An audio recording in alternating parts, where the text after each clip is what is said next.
Will moving fat from the tummy into the boobs give the same effect as implants? Good question, Jin. That technique is called fat grafting, has been around for a while and is a very good technique and is a very useful technique.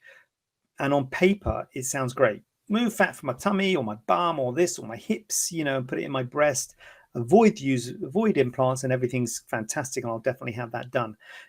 In my hands, it's not quite there yet. And the volumes are not the same as the volumes you can use with an implant. To put it in perspective, the sort of volumes for fat grafting, if I was putting 100 cc's in each breast, you know, 150 would be massive. So 100, 120, or, you know, that would be big volume for fat grafting, for injecting fat. When you're using implants, you're using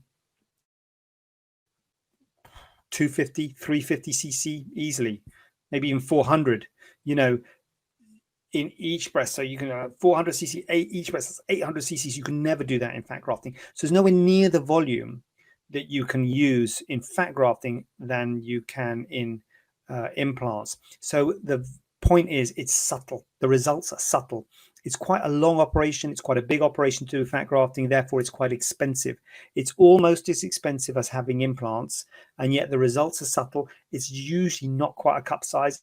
Again, I'm talking about my experience. You might find some people out there who can get more volume in, but you're limited to the amount of volume you get in because you're not supposed to put the fat into the breast. You've got to put it on the outside of the breast, underneath the breast, around the breast. You're not really advised to put it inside the breast tissue. So you're putting it around the breast. And so you're limited to how much volume you can get in there.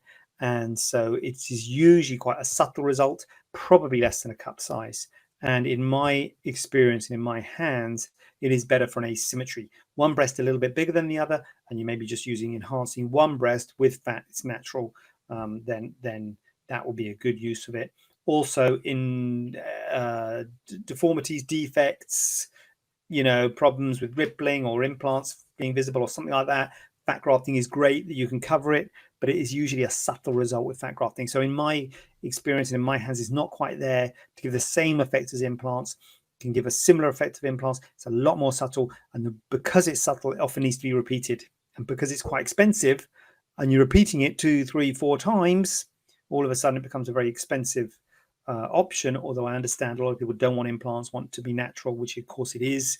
And if you put on weight, if you lose weight, the fat will react in the same way that it would have done if it had been on your tummy. So that's a good thing.